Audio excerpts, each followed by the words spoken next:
जय श्री राम। तो दोस्तों हम शुरू कर रहे हैं आज बाल मनोविज्ञान। तो शुरू करते हैं। Welcome back, new video.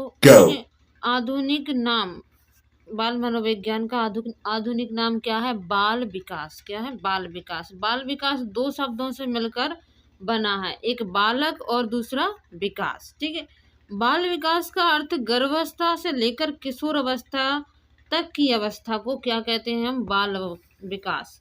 गर्भ अवस्था से लेकर किशोर अवस्था तक की जो अवस्था होती है उसे हम क्या कहते हैं? बाल विकास कहते हैं। ठीक है।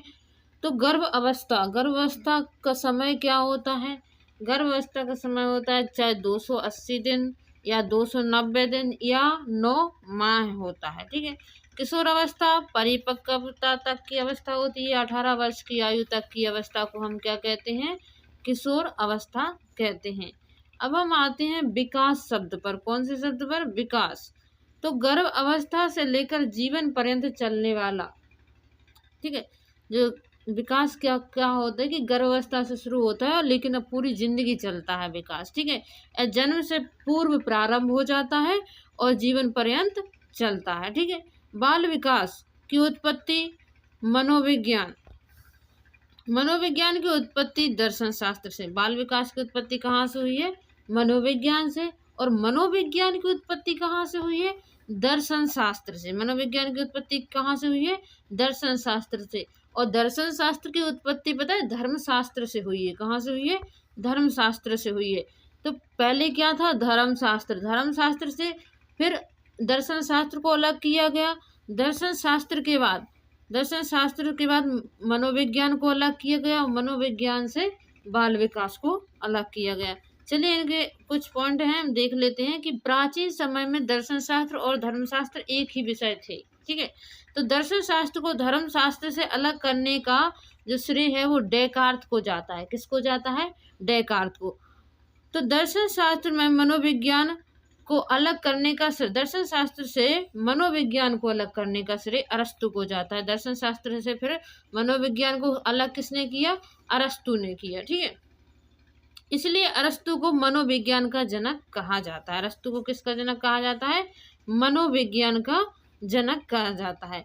इसका वर्णन अरस्तु की पुस्तक डी एनीमिया में है। कौन सी अरस्तु की पुस्तक कौन सी है? डी एनीमिया में मिलता है। मनोविज्ञान पढ़ते हैं कि मनोविज्ञान का जनक देश कौन सा है? यूनान। मनोविज्ञान का जनक कौन है? अरस्तु।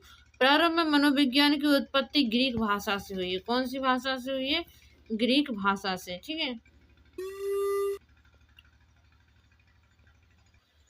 तो मनोविज्ञान को प्रसिद्धि दिलाने का कार्य यूनान के दार्शनिक शास्त्र प्लेटो और अरस्तु ने किया है। प्लेटो का जो शिष्य अरस्तु को कहा जाता है। और आधुनिक मनोविज्ञान के जनक विलियम वुंट। आधुनिक मनोविज्ञान के जनक किसको कहा जाता है? विलियम वुंट को। आधुनिक समय मनोविज्ञान शब्द का प्रयोग 1590 में रुडोल्फ गोलक के द्वारा अपनी पुस्तक साइकोलॉजिया में किया गया। किसके द्वारा? रुडोल्फ गोलक के द्वारा अपनी पुस्तक कौन सी?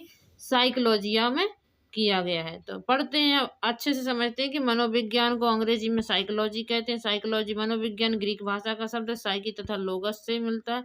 ग्रीक भाषा में से साइको और लोगस मिलकर बनाता है साइकोलॉजी। साइकी का अर्थ होता है आत्मा और लोगस का आत्म अध्ययन या विवेचन बातचीत होता है। ठीक है। तो इसका मतलब है कि इसमें आत्मा का अध्ययन। गैरेट के अनुसार साइकोलॉजी शब्द की उत्पत्ति हुई। यूनानी भाषा में साइकोलॉजी का अर्थ आत्मा का अध्ययन से है। ठीक है। अब आपके लिए एक क्वेश्चन है कि साइकोलॉजी शब्द की उत्पत्ति किस भाषा से हुई? अगर आपके साथ ऐसे ऑप्शन आ जाए तो आप क्या उत्तर देंगे? अगर आपके पास ये 4 उत्तर आए, ग्रीक, लैटिन, यूनानी, कोई नहीं, तो आप ग्रीक आंसर देंगे। अगर लैटिन, यूनानी और अंग्रेजी आए तब आप लैटिन देंगे। अगर लैटिन यूनानी दोनों आए तो आप क्या देंगे? लैटिन यूनानी दोनों देंगे। ठीक है। आधुनिक मनोविज्ञान का जनक किसे कहा जाता है? आधुनिक मनोविज्ञान का जनक विलियम वुंट को जब कहा जाता है। और मनोविज्ञान का जनक किसे कहा जाता है? अरस्तु को कहा जाता है। साइकी शब्द का अर्थ क्या है? आत्मा। साइकी शब्द का अर्थ क्या है? आत्मा। वुडवर्थ के अनुसार मनोविज्ञान की अवस्था आत्मा का त्याग, मन को छोड़ा, चेतना चली गई और फिर व्यवहार को अपना, यानी वर्तमान में व्यवहार की मनोविज्ञान है। मिलते हैं हम आपको अगली वीडियो में। जब तक के लिए जय श्री राम, वंदे मातरम, भारत माता की जय। Thanks for watching. वीडियो को लाइक, चैनल को